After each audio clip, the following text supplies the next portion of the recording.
Hockey के जादूगर के नाम से प्रसिद्ध मेजर ध्यानचंद एक बेहतरीन भारतीय हॉकी खिलाड़ी थे जिनके गोल करने की कला बहुत ही अद्भुत थी।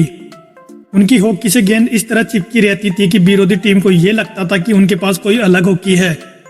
उनके खेलने की कला सबसे निराली थी, जिस वजह से विरोधी टीम अक्सर उनके सामने घुटने टेकती हुई नजर आती थी। हॉकी के इतिहास में मेजर ध्यानचंद जहां तक पहुंच गए थे वहां तक न अभी तक कोई पहुंच सका है, न ही कोई पहुंच सकता है। हॉकी के खेल में मेजर ध्यानचंद ने लोकप्रियता का जो कीर्तिमान स्थापित किया है उसके आसपास की दुनिया का कोई खिलाड़ी नहीं पहुंच सका है। हॉकी के खेल में मेजर ध्यानचंद जैसा खिलाड़ी न तो हुआ है और न शायद ही कभी हो पाए। वे जितने बड़े खिलाड़ी थे उतने ही महान इंसान भी थे। हॉकी के इस जादूगर का असली नाम ध्यान सिंह था। 29 अगस्त को मेजर ध्यानचंद का जन्मदिन भारत में राष्ट्रीय खेल दिवस के रूप में मनाया जाता है और भारत के राष्ट्रपति द्वारा खिलाड़ियों को और कोचों को राजीव गांधी खेल रत्न, अर्जुन पुरस्कार और द्रोणाचार्य पुरस्कार भी इसी दिन दिया जाता है। ध्यानचंद ने भारत को लगातार 3 बार ओलंपिक में स्वर्ण पदक दिलवाया है। यह वो समय था जब भारत की हॉकी टीम पूरे विश्व में सबसे बेहतरीन टीम हुआ करती थी। ध्यानचंद का गेंद पर कंट्रोल अमेजिंग था, जिस वजह से उन्हें द विजार्ड की भी उपाधि दी गई। और आइए जानते हैं इस हॉकी के जादूगर के बारे में विस्तार से।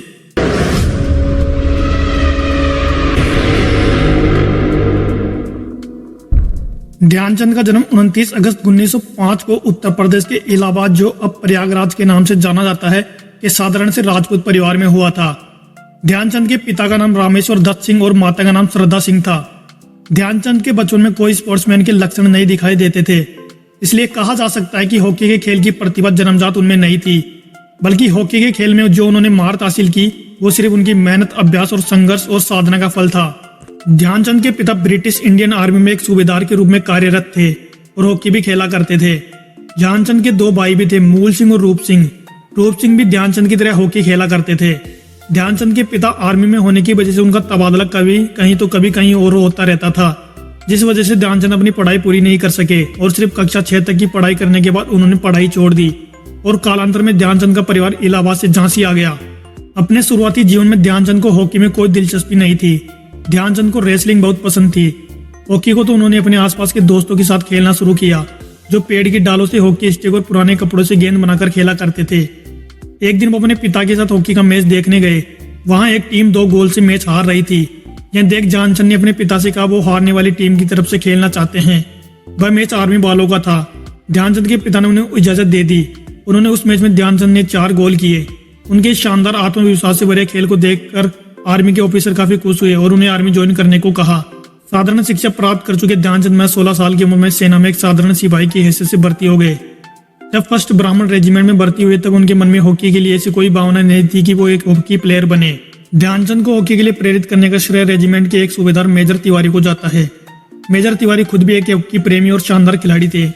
उनकी देखरेख में मेजर ध्यानचंद हॉकी खेलने लगे और हॉकी के खेल को बारीकी से समझने लगे। पंकज गुप्ता ध्यानचंद के पहले कोच कहे जाते हैं, जिन्होंने ध्यानचंद के खेल को देखकर कहा कि यह एक दिन दुनिया में चांद की तरह चमकेगा। और देखते देखते मेजर ध्यानचंद दुनिया के सबसे महान खिलाड़ी बन गए। ध्यानचंद शुरू में आर्मी की टीम की तरफ से खेला करते थे, जहां उन्होंने अच्छा खेल खेलकर काफी नाम कमाया। ध्यानचंद के खेल के ऐसे बहुत से पहलू थे जहां उनकी खेल की प्रतिभा को देखा गया। एक मैच में उनकी टीम 2 गोल से हार रही थी। ध्यानचंद ने आखिरी के 4 मिनट में 3 गोल करके अपनी टीम को जिताया। यह पंजाब टूर्नामेंट झेलम में हुआ था। इसके बाद ध्यानचंद को हॉकी का विजार्ड कहा गया। ध्यानचंद ने 1925 में पहला नेशनल हॉकी मैच खेला था। इस मैच में विज, पंजाब, उत्तर प्रदेश, बंगाल, राजपूताना और मध्य भारत ने हिस्सा लिया था। इस टूर्नामेंट में उनकी परफॉर्मेंस को देखने के बाद उनका सिलेक्शन भारत की इंटरनेशनल हॉकी टीम में हो गया। ध्यानचंद को फुटबॉल के पहले और क्रिकेट के बैडमिंटन के समतुल्य माना जाता है। 1926 में न्यूजीलैंड में होने वाले एक टूर्नामेंट के लिए ध्यानचंद का चुनाव हुआ। यहाँ एक मैच के दौरान भारत ने 20 गोल किए, जिसमें 10 गोल ध्यानचंद ने किए थे। इस टूर्नामेंट में भारत ने 21 मैच खेले थे, जिसमें 18 में से भारत को जीत हासिल हुई थी और 1 में हार और 2 मैच ड्रॉ रहे थे। इस पूरे टूर्नामेंट में भारत ने 192 गोल मारे थे, जिसमें से अकेले 100 गोल ध्यानचंद ने मारे थे। यहाँ से लौटने के बाद ध्यानचंद को आर्मी में लांस नायक बना दिया गया। 1927 में लंदन फॉल्क स्टोन फेस्टिवल में भारत ने 10 मैच खेलकर 72 गोल किए, जिसमें अकेले 36 गोल ध्यानचंद ने किए थे।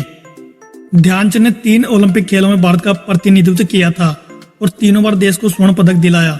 उनके आंकड़ों से पता चलता है कि वो वास्तव में हॉकी के जादूगर ही थे। भारत ने 1932 में 37 मैचों में 338 गोल किए, जिसमें 133 गोल ध्यानचंद ने किए थे। दूसरे विश्व युद्ध से पहले ध्यानचंद ने 1928 में एम्स्टर्डम, 1932 लॉस एंजलिस और 1936 बर्लिन में लगातार 3 ओलंपिक खेलों में भारत को गोल्ड मेडल दिलाया। दूसरा विश्व युद्ध नहीं हुआ होता तो वह 6 ओलंपिक में शिरकत करने वाले दुनिया के संभवतः पहले खिलाड़ी होते और इस बात में कोई शक की गुंजाइश नहीं है कि यह गोल्ड भी भारत के नाम होता। 1928 में एम्स्टर्डम ओलंपिक गेम में भारतीय टीम का फाइनल मैच नीदरलैंड के साथ हुआ था, जिसमें 3 गोल में से 2 गोल ध्यानचंद ने मारे थे और भारत को पहला स्वर्ण पदक जिताया था। 1932 में लॉस एंजलिस ओलंपिक गेम में भारत का फाइनल मैच अमेरिका के साथ हुआ, जिसमें भारत ने रिकॉर्ड तोड़ 24 गोल किए थे और 24-1 से जीत हासिल कर स्वर्ण पदक जीता था। यह एक वर्ल्ड रिकॉर्ड था जो कई सालों बाद जाकर 2003 में टूटा था। उन 24 में अकेले 8 गोल ध्यानचंद ने मारे थे।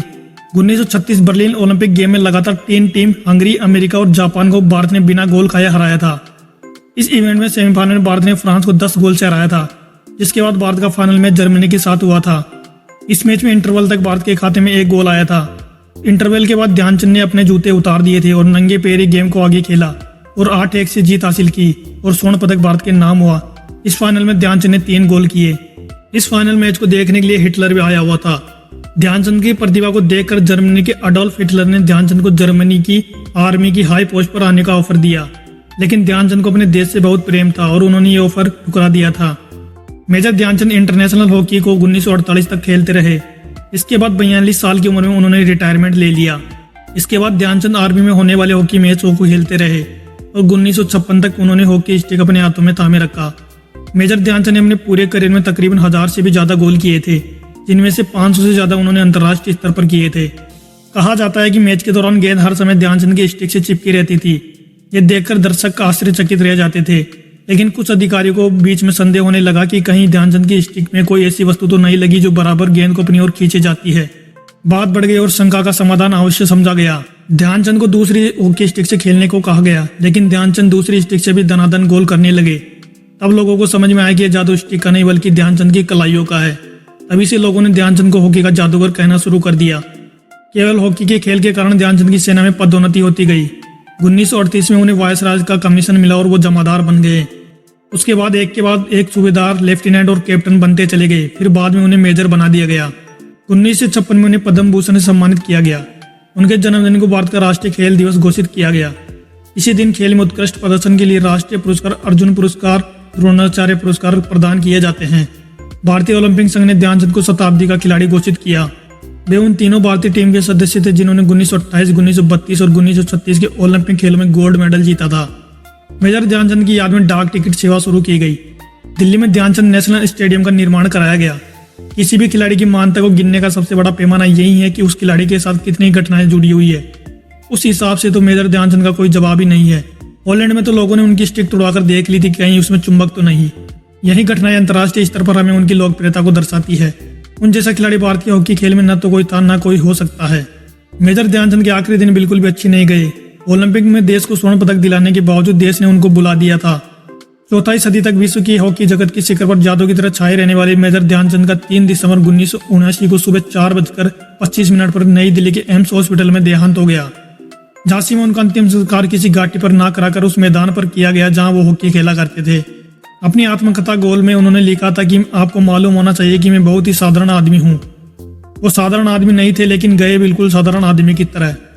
मेरी नज़र में मेजर ध्यानचंद हॉकी के सबसे महानतम खिलाड़ी है और खेलों की दुनिया में सबसे बड़ा नाम है जो हमेशा दुनिया में कायम रहेगा। जो उन्होंने देश को दिया है उसे कोई भी नहीं भूल सकता और वो भारत रत्न के हकदार है और उन्हें देश का यह सर्वोच्च सम्मान मिलना चाहिए। तो उम्मीद है दोस्तों आपको ये वीडियो पसंद आया होगा। अगर पसंद आया तो इस वीडियो को लाइक कर दे और हमारे चैनल को सब्सक्राइब कर दे।